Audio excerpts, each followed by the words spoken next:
Is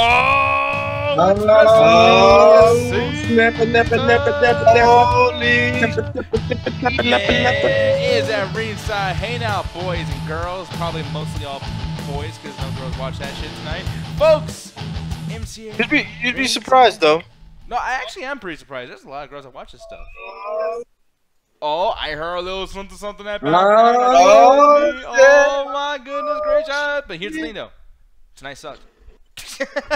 No, it wasn't that bad. We'll see. We're going to talk about, man, people, we're going to get this show on the motherfucking road. But before we even continue on, I just want to show the main chat over here, the YouTube chat. And he says, I'll only purchase the WWE Network if you guys say yes, including you, Nick. And I'm going to say no. I don't think you should do that yet. Actually, well, it is free. The network's free for WrestleMania, so do that. But as soon as that 30 days comes up, then cancel your shit, in my opinion. I don't know. Then again, God, there's so much content. Wow, I'm really in a dire situation with that. I don't know what he should do. Trey, what would you do? Just do what I do. Make a brand new email account and get that free 30 days. There's no use of paying for a WrestleMania that's probably going to be crappy. And then binge every show on there as much as you can. And honestly, after you watch everything, you're going to be like, well, you know what, I had enough of my wrestling. Hoping you, as a WWE Network subscriber, do you regret it at all? Would you tell somebody else to get it?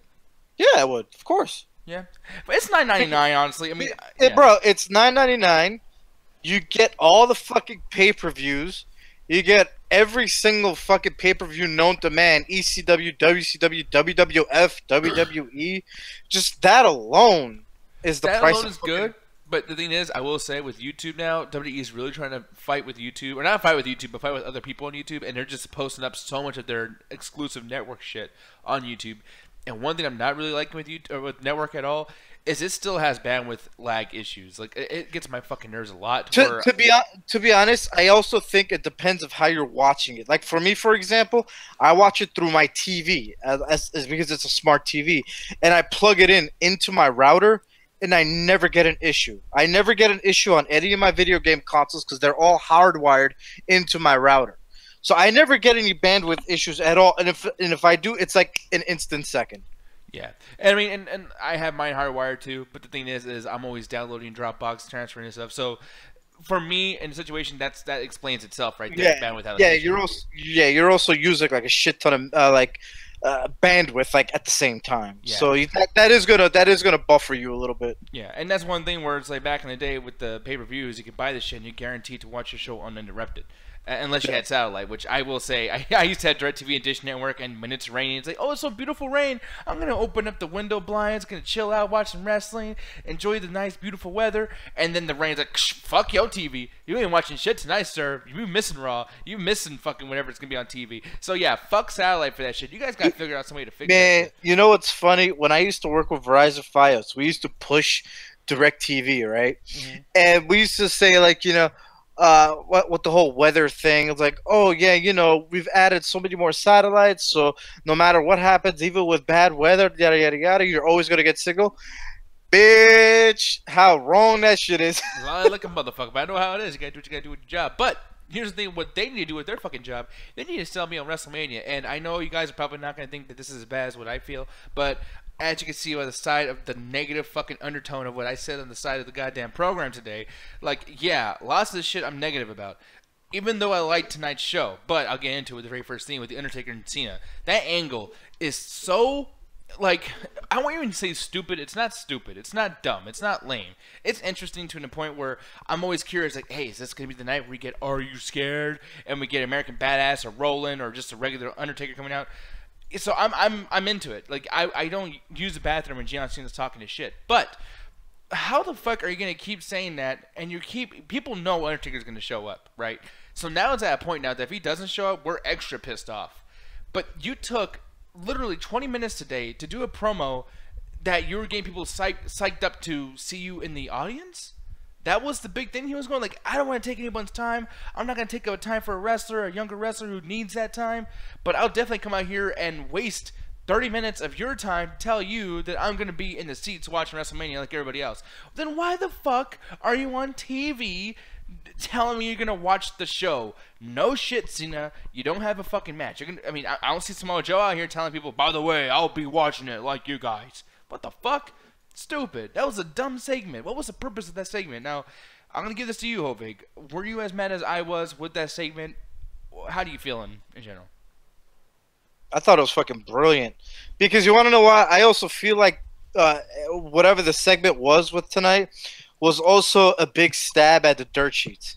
You know, because to be honest, if Taker was going to show up on Sunday, we would have had some sort of notification about it, but we haven't.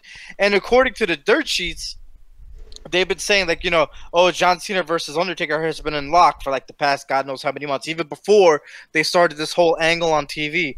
So I honestly have a feeling that it's just really could be WWE trolling. It could definitely be WWE trolling like the fans, or it could just be WWE trolling the dirt sheets.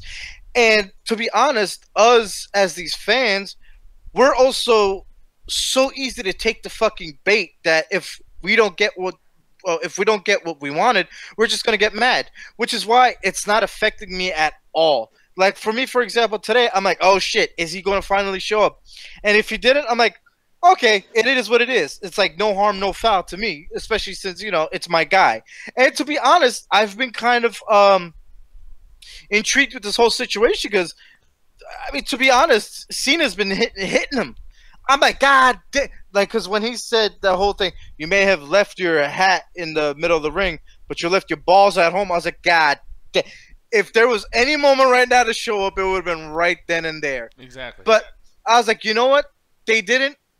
I'll take it. You know, I'll take the fucking L, because I myself already felt like, you know, I don't know what's going to happen. I was never dead set on getting Taker versus Cena. Like, you know, like dead set meaning, like, to me it was never really finalized. They might have been teasing it, but at the same time, they're probably just trolling it because, like I said, we would have known if he was going to show up or not. You know what I'm saying? Like, at least like fog or a light dim or a gong, whatever the fuck. You know what I mean? But I really honestly feel like if he was going to show up, I think Cena is going to end up doing a fucking promo during the fucking show on Sunday, and then he's just going to fucking show up. Well, yeah. Show up. And that's the thing. Like, we know that's going to happen. I mean, this is all very, very obvious stuff. Like, that's the thing that kind of bothers me about this is the fact that we know that this is going to be obvious. And, I mean, it's just a full-on review for just tonight. Because when it happens on Sunday, that's going to be, I mean, I know it's kind of stupid to say, like, okay, I'm going to say this is going to be a great statement, even though I haven't seen it yet, so it's kind of unfair to review this ahead of time. But, yes, I think the Undertaker statement on Sunday is going to be one of the best parts of WrestleMania. Okay, I'm just saying it, I know, sorry. But, at the same time, tonight, though, that did not happen. Tonight, what I saw in front of my eyes while I'm sitting down watching on TV, trying to enjoy the fucking show. It's 3 goddamn hours long. I like to be respected as well as I want my time to be fucking respected. This motherfucker did not show up. And who did? That ridiculous ass Cena, to the point where the whole hype train was, guys, I'm going to be watching the show. So, like, with that said, Trey, I'm going to see how you felt about that promo, man, because even last week you weren't the biggest fan of the Cena promo, but this week, how you feeling, man? I feel like tonight was besides the Ronda Rousey segment or whatever, which I'm pretty sure we're gonna talk about that later, was avoiding the typical WrestleMania tropes.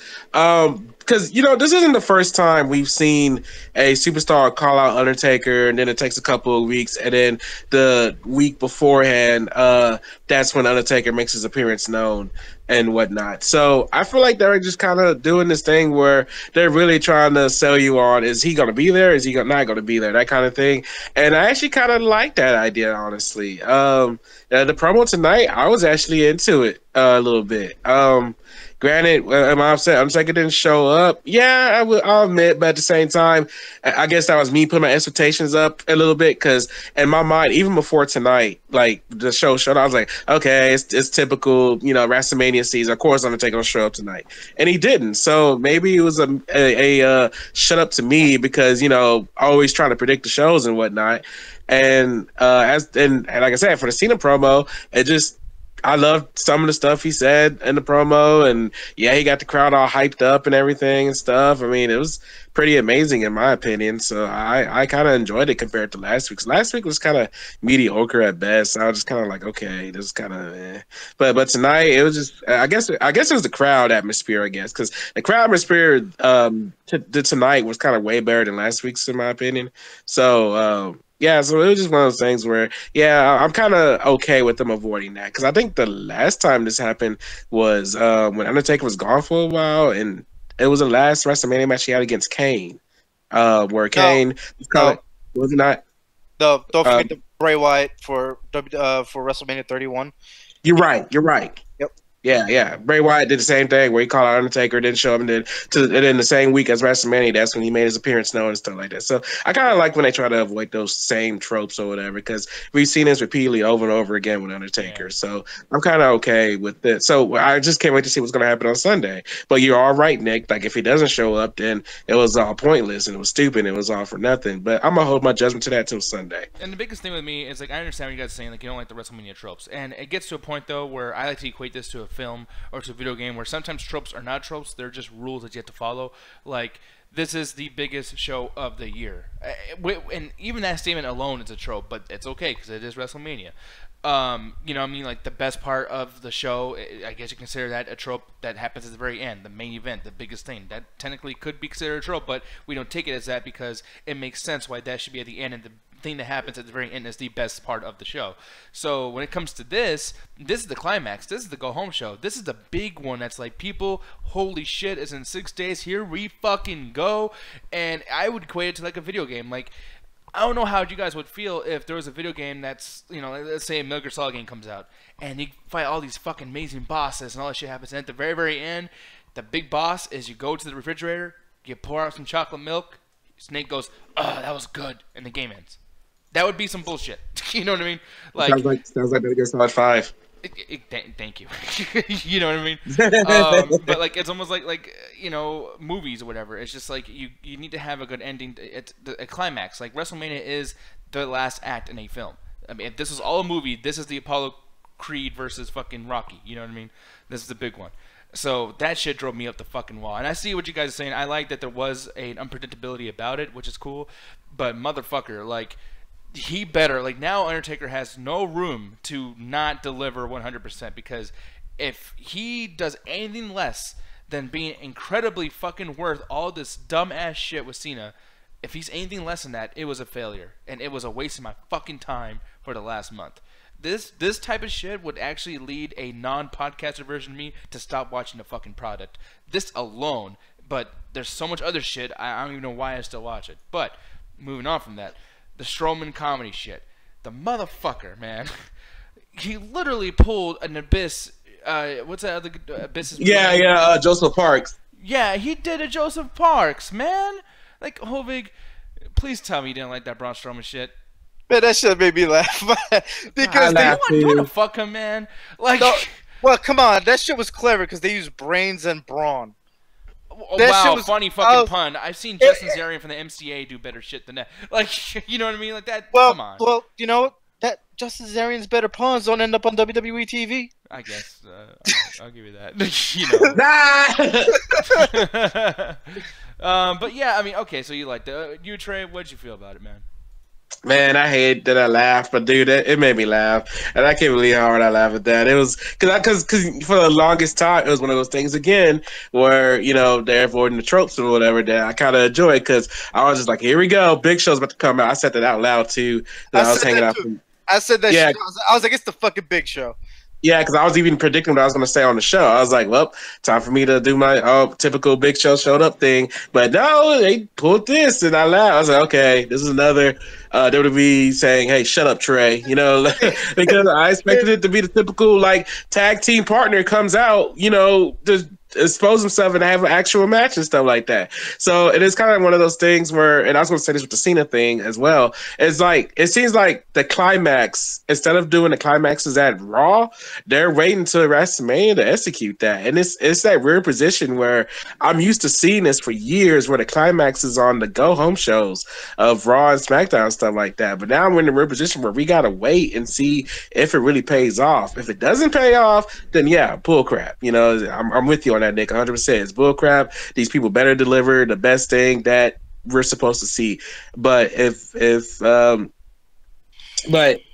does not, if it does deliver though, I'm like, hey, then thumbs up. I mean, I'm hoping it does, but at the same time, it's just in that weird position right now where it's like, yeah, we don't know what's going to happen. Yeah. Now the main thing that I need to talk about that I'm like, man, I keep trying with this bitch.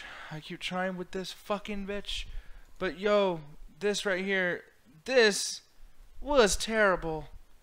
The weakest fucking table on the planet, and this girl is holding her stomach, and that fucking face. What the fuck was that? I'm sorry, Ronda Rousey. I guess I'll say it out loud just for podcasting purposes. Like, Ronda Rousey, UFC fighter, has been beat the fuck up many times. I know she's gonna take some moves that look fake in wrestling that she's gonna have to react to a certain way because it's not UFC anymore. It's fucking wrestling, and she needs to act. So I get that.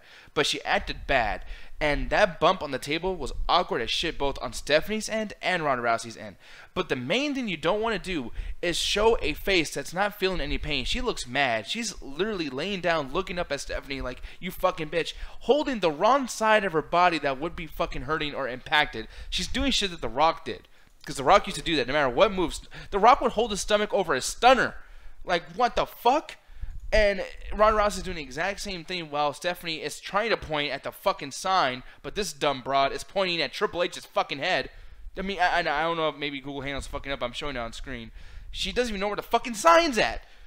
Nah. And it's like, even with this, stop pointing at the sign all the time. We get it. WrestleMania is soon. They point the sign 10 times a show. Fuck. Like, Hovig, what'd you feel about the Ronda Rousey thing? I'm pretty sure you liked it. I thought it was but then the one part I did like is when Ronda Rousey goes up the steps. She goes, Steph, are you right-handed or left-handed? She goes, right-handed. She goes, all right, good. So I just wanted to know if you'll still be able to sign my paychecks after I rip it off. I was like, okay. I was like, that was kind of clever because that shit kind of made me laugh. But other than that, it is what it is. I mean, to be honest, that was like Ronda's first bump in the WWE, from what I remember. Well, Dana Brooke gave her kind of a bump. Like, there was a time where she did something to her. I think it was the exclusive. Yeah, it was the YouTube exclusive thing. Because that night where Ronda Rousey didn't show up, or we talked about on the show, I think 2 weeks ago, she actually did show up, and it was on YouTube. Yeah, and I'm over here too. I don't think I saw that.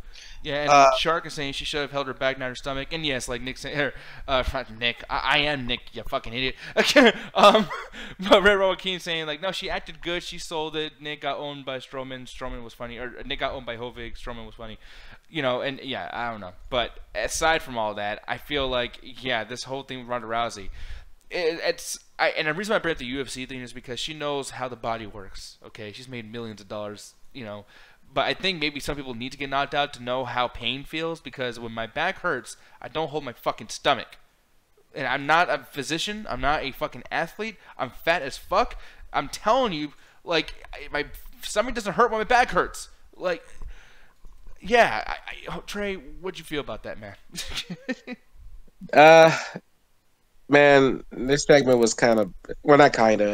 I didn't like the segment at all. It was dumb, and it was one of those things where like it was hard to kind of avoid the typical trope thing with this, because this happens every signing where it goes out of chaos and stuff like that. So this wasn't even really a WrestleMania trope. It was just a typical WWE, you know, wrestling trope where sign over the table, they say a few things, and then it breaks out in chaos and stuff like that. And I'm still gonna try. I'm trying my hardest to not be like you, Nick, and judge Ronda Rousey. Because I'm like, she's just got here. Like, I still saying the same stuff I've been saying for the past couple of weeks.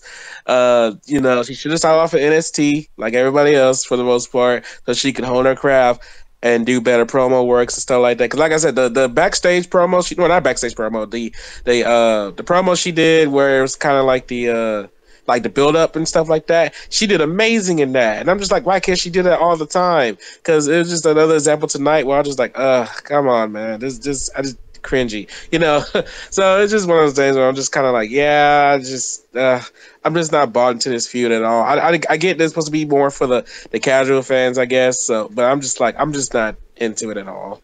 Yeah, and honestly, like, John Coachman, that whole thing too, like, they're trying to give you a reason why this is even happening, and he's like, let's do this WWE fashion. Let's be classy, let's get in the middle of the ring, and let's just stand there and do shit that we've never done before. Because, by the way, we've had contract signings, but not like this. The only time I've seen something done like this is when all the old legends were in the fucking ring, and the Ascension came out to fuck them up, and then Acolytes beat up the Ascension. That's the only time anything's been done just like this. There's been contract signings, but never to this extent. To the point where, have you remembered, not even one, I can't even think of one fucking contract signing where they take pictures at the end like it's a boxing match? That's never, I've watched years and years of wrestling. The last time I saw that shit happen was like in '87. So, what kind of rule is that? No, let's take a picture. Let's get to the middle of the ring and take a picture, folks. What the fuck? What the fuck? Like, I think they're treating it like, just because it's Ronda Rousey, they're treating it like how the UFC normally does things and stuff. Which I guess that's all right, but no, it's not all right. It's bad. I can't defend it. I was going to try to defend it, but no, there's no defending it. I just did not enjoy the segment at all. Yeah, and then, like, I hate to do this, but, like, we went through all the House of Horrors Part 2 again with the Ultimate Deletion. We went through it, and it was for nothing because Bray Wyatt didn't show up. When Matt Hardy was talking about the fucking Battle Royal thing, or the Andre the Giant Battle Royal, they didn't bring up Matt Hardy or Bray Wyatt at all. Usually, with the go-home show like this, especially with a lot of emphasis put on the Battle Royal, there's a big-ass, I guess I could say it, Battle Royal. Usually, there's a shit ton of people coming out and fighting. No one came out to fight like that tonight. There was no emphasis on that Battle Royal. You could have had a really big, like, go home, like, hey, man, here's all these fucking wrestlers fighting. They really want the Andre the Giant Battle Royal, or whatever the fuck, something. Nothing happened whatsoever. Nothing. I can't tell you how much and it's time for ratings. I fucking hate this goddamn episode. Like, I really, really fucking do. This was bad. And not just bad in the bad sense of, like, well, there's a couple good wrestling things, because I do like the matches and whatnot too. But it's like, I can't even think about that shit right now, because this was, as far as writing goes, one of the worst fucking go-home shows of Raw. And granted, this is actually still better than last year, and it's still better than when Brock Lesnar and fucking Roman Reigns are playing tug-of-war with the belt. But it's like, what's up with the last 5 years with these bad Raws? For this to be this bad and still not the worst is, like, amazing to me. It's like, I cannot understand. Shit like tonight, I am not fucking going to WrestleMania, like, anytime soon. Like, once it comes to, like, where I fucking live, maybe. But holy fuck. This show unsold WrestleMania. I was hyped. I was like, dude, might get Undertaker. Can't wait to see if Asuka and Charlotte Flair might have, like, a Raw fight or something. Nia Jax, man, she's going to get those bitches back for calling her fat and calling her blubber and shit. Like, man, there's a lot of things that could be happening. They did none of it. None of it. Yeah, it's fucking a 0.5 out of 5 for me, man. Fuck this goddamn show. Fuck it up its 3-hour ass. I'm fucking pissed.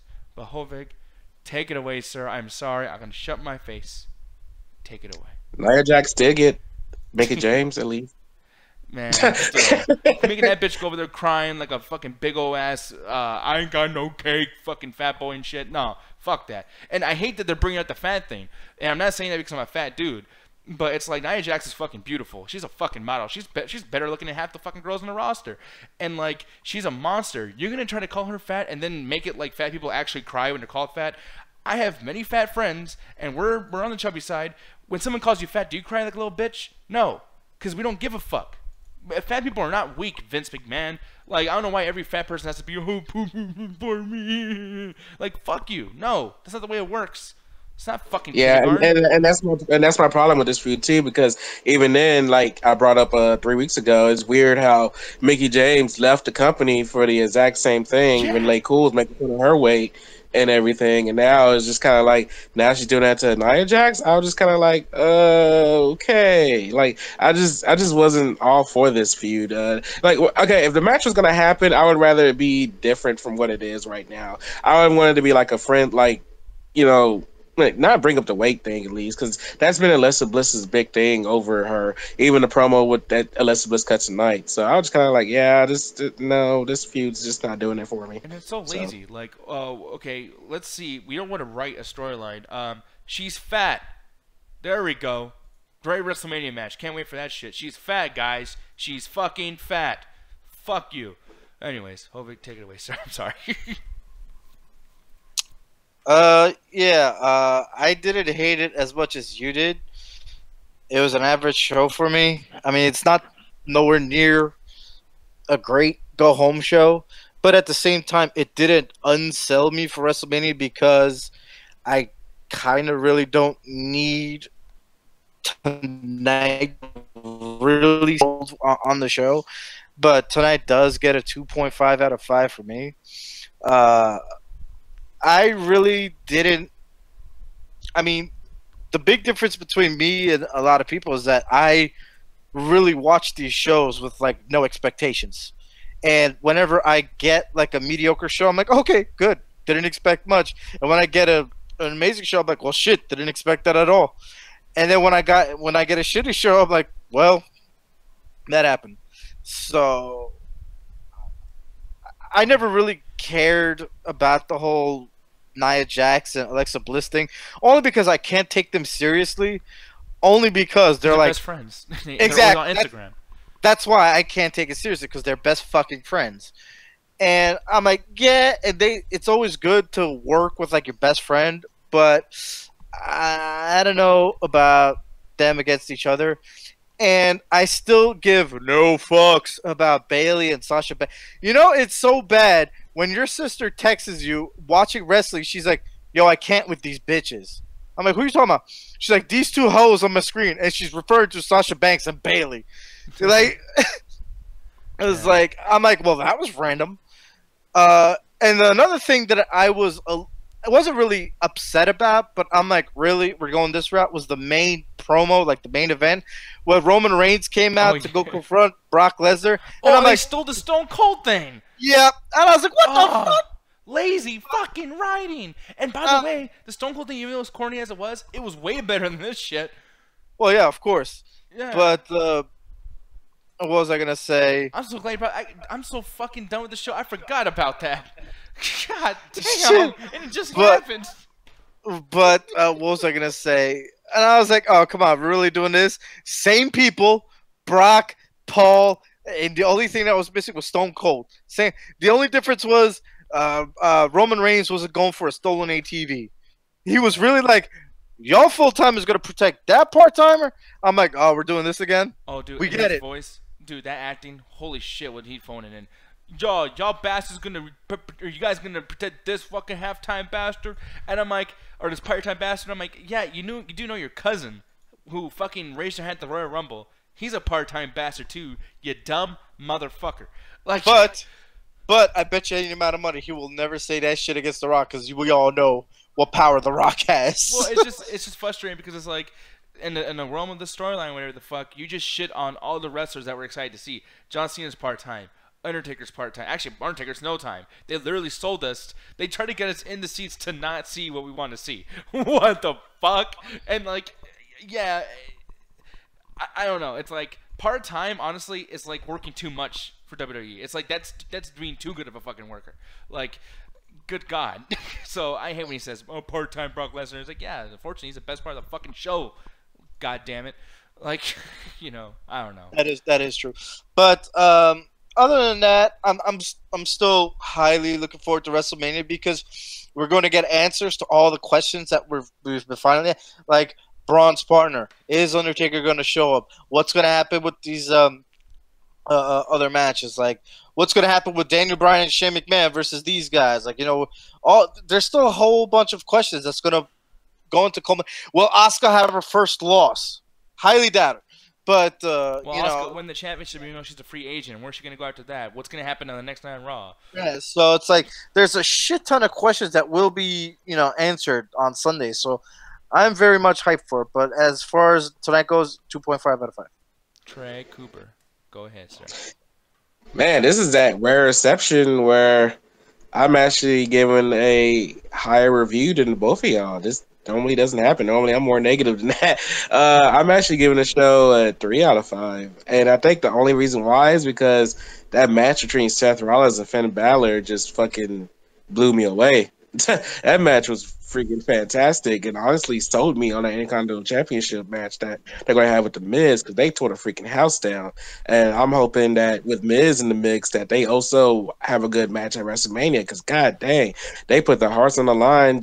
I feel like they just put their hearts on the line to show, hey, we got this, and our WrestleMania match is going to be just as good as that. So I'm just like, bro, freaking man, like they did not have to put this kind of match caliber on a Raw like this, and they did. So I'm just like, hey, you did good, guys. And then as for the other matches, yeah, Bailey, that bullcrap, yeah, I'm tired of it. And I still feel sad for being sick of the Four Horsewomen in any particular way because of how they were in NXT. So I'm just kind of bleh. The Matt Hardy Goldust thing was kind of meh as well. Elias and Heath Slater, that can go kick rocks. And the Oscar Dana Brooke versus Alexa Bliss and Mickey James could also kick rocks. It was just a way for Nia Jax to get revenge on Mickey James, which, by the way, that Mickey James song that came out on Friday with the Yin Yang Twins that they felt the need to promo on WWE's YouTube channel sucks. Do not listen to it, and it's trash. Don't even bother.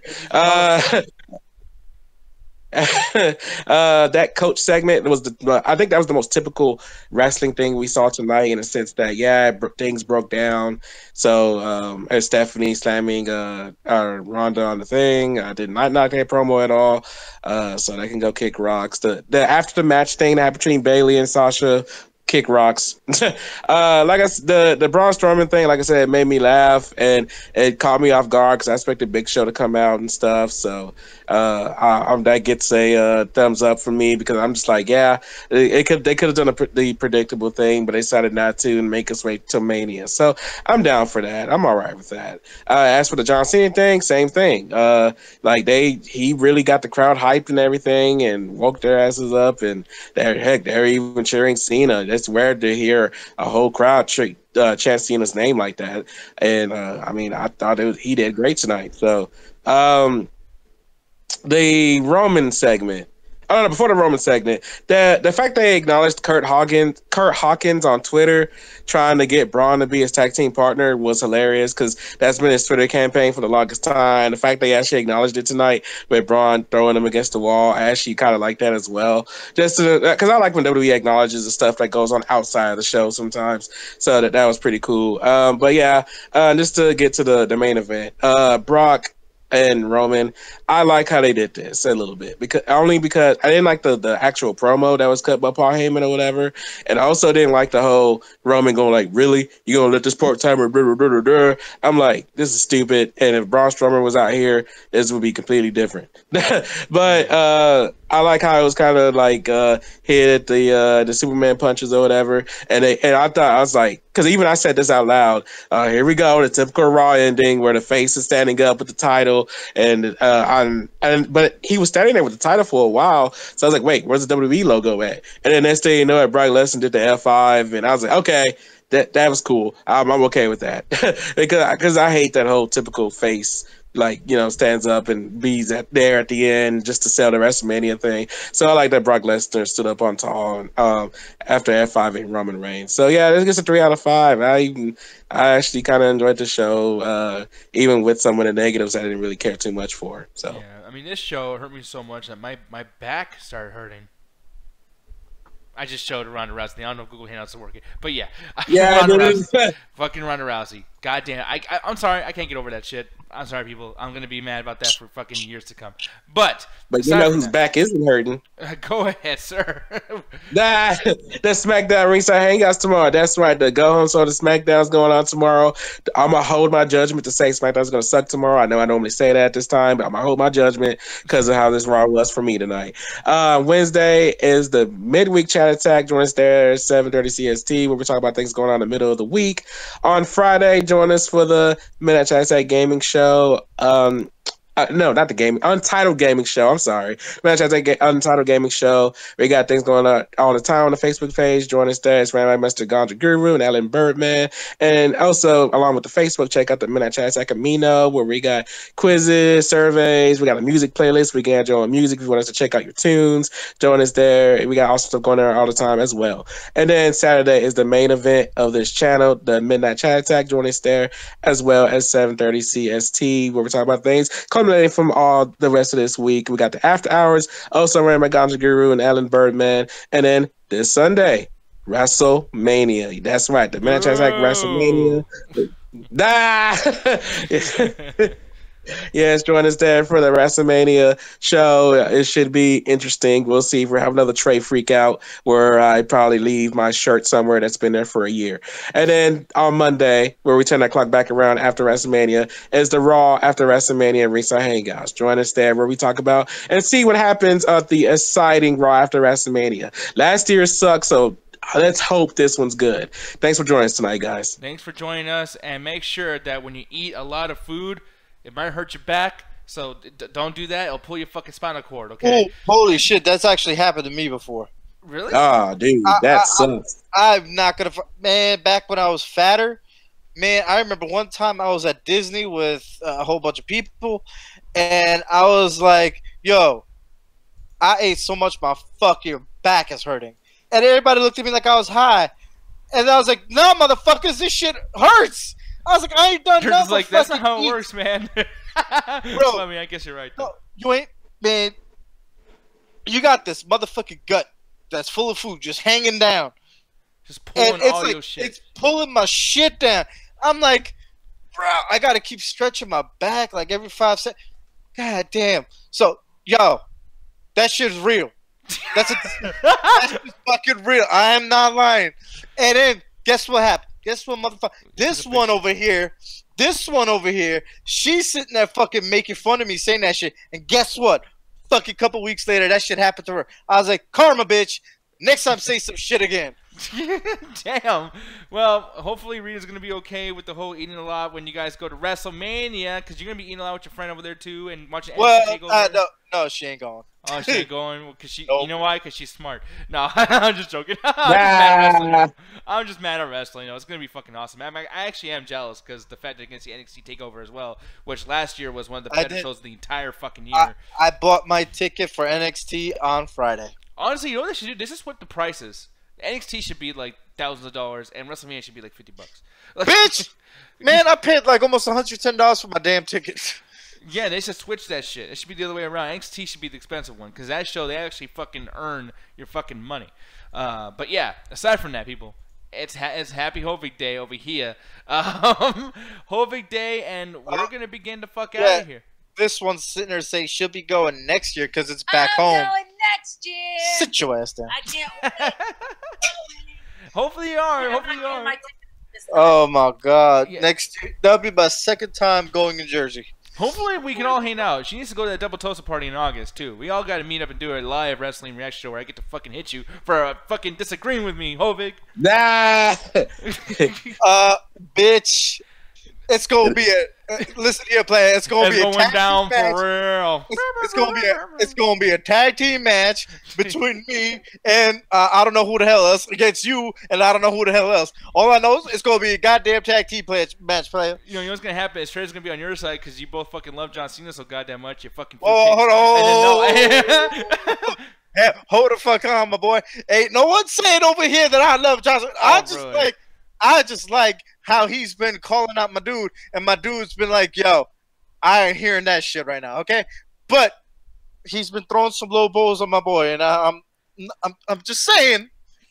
You know what's gonna happen though? It's kind of If we're What? listening, if we're wrestling and you and Trey are against me because I pissed you guys off or something, all of a sudden you can hear that fucking Nia Jax song like I'm not like most girls, and Anthony's gonna come running down. Anthony's gonna come running down, fucking up wrestling and gonna knock y'all asses out. Me and Anthony come back and then I'll turn on him or something. I'll choke slam him. Yeah, turn on him. Oh god! I need to do this, Rock. I need to do this more than anything you can ever imagine. Check out my melody. Check out. And with that said, people, attack the chat. Attack the chat. Attack the mother beeping chat. Yeah. That's not the fucking thing. I hope this is the last time I ever have to say this. Screw WrestleMania, screw SummerSlam, and screw Raw 25. Well, hold up. Maybe for WrestleMania, but we still got another few more months until SummerSlam, and we got another 25 years until the next 25th anniversary. God.